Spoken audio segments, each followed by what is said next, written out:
अगर आप बार बार एक ही दुआ मांग कर थक चुके हैं, मायूस हो गए हो, तो इस वीडियो को जरूर देखो। क्या तुम जानते हो नसीब बेशक अल्लाह के हाथ में है, मगर दुआओं का इख्तियार हमें दिया है, और दुआएं ही तो हैं जो तकदीर बदलने का इख्तियार रखती हैं। हाथों का उठ जाना या सर का झुक जाना कभी भी हमारे बस में नहीं होता। हम अल्लाह को कभी नहीं चुनते, अल्लाह हमें चुनता है। मुश्किल वक्त में हमेशा दुआ मांगा करो, क्योंकि जहाँ इंसान का हौसला खत्म होता है, वहाँ से अल्लाह पाक की रहमत शुरू होती है। दुनिया की तेज रफ्तार चीज दुआ है, जो दिल से इंसान की जबान तक पहुँचने से पहले अल्लाह ताला तक पहुँच जाती है। जब अल्लाह तुम्हारे दिल से किसी चीज का ख्याल नहीं निकालता, तो इसी चीज को तुम्हारी हकीकत बना देता है। अगर अल्लाह तुम्हारा दिल नहीं बदल रहा, तो यकीन रखो वो तुम्हारा नसीब बदलने पर राजी है। जिस पुकार को हर लम्हा हर दफा तुम्हारे मुंह से सुनता है ना, फिर वो इसे कैसे रिद कर सकता है। मांगने की शिद्दत कबूलियत की सबसे बड़ी दलील है। एक ही दुआ का बार बार दिल में ख्याल आना यूं बेवजह तो नहीं। इंतजार के बावजूद कभी दिल का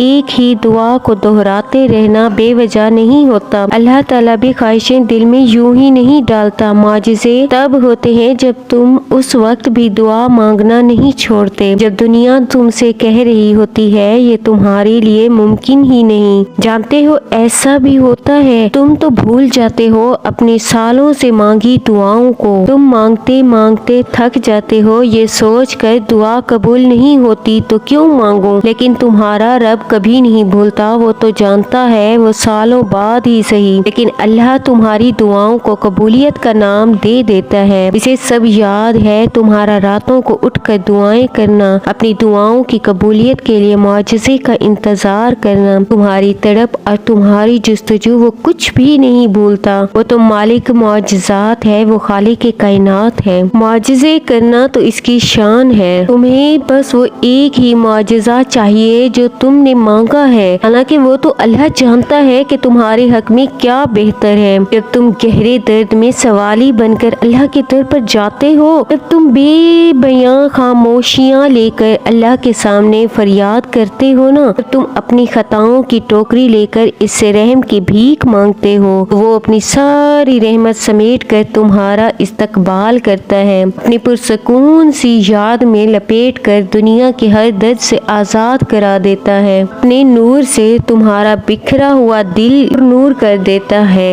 बस उसकी तरफ आने की जरा सी देर है। बस फर्क वहाँ पर आता है जब इंसान अपने मामलात अल्लाह के हवाले करता है और मुतमईन हो जाओ और कहता है कि अल्लाह से बढ़कर कोई बंदे का खैर ख्वाह हो ही नहीं सकता। अपने नूर से तुम्हारा बिखरा हुआ दिल पुरनूर कर देता है। बस इसकी तरफ आने की जरा सी देर है। बस फर्क वहाँ पर आता है जब इंसान अपने मामलात अल्लाह के हवाले करता है और मुतमईन हो जाओ और कहता है कि अल्लाह से बढ़कर कोई बंदे का खैर ख्वाह हो ही नहीं सकता।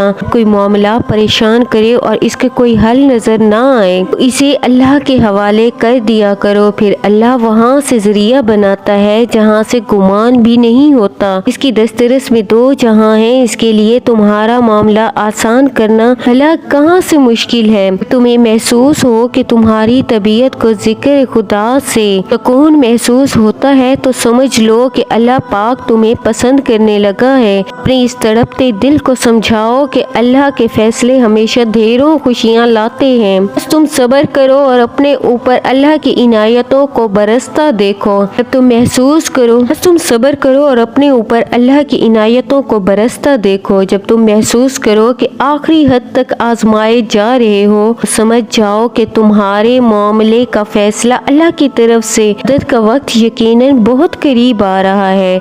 तुम अल्लाह की जानिब से आने वाले हुक्म के इंतजार में बर किए रखो और फरमाया अल्लाह तुम्हें किसी भी हाल में दर बदर नहीं होने देगा। बर करने वालों के लिए सिला तैयार रखता है। तवक्कुल रखो क्योंकि अल्लाह के मुआजिज़े तवक्कुल रखने वालों के लिए हैं, जो तुम्हारे लिए भी हैं। अल्लाह बहुत जल्द इस चीज को तुम्हारा वसीला بنا کر دے گا جو تمہارے لیے خوشی کا سبب بنے گا۔ دل ریزہ ریزہ ہو کر بھی بکھر کر اللہ سے مانگتے ہو، پھر کائنات کی کوئی بھی قوت کی زبان جو کچھ کہتی ہے اللہ اسے کن کر دیتا ہے۔ جزاک اللہ۔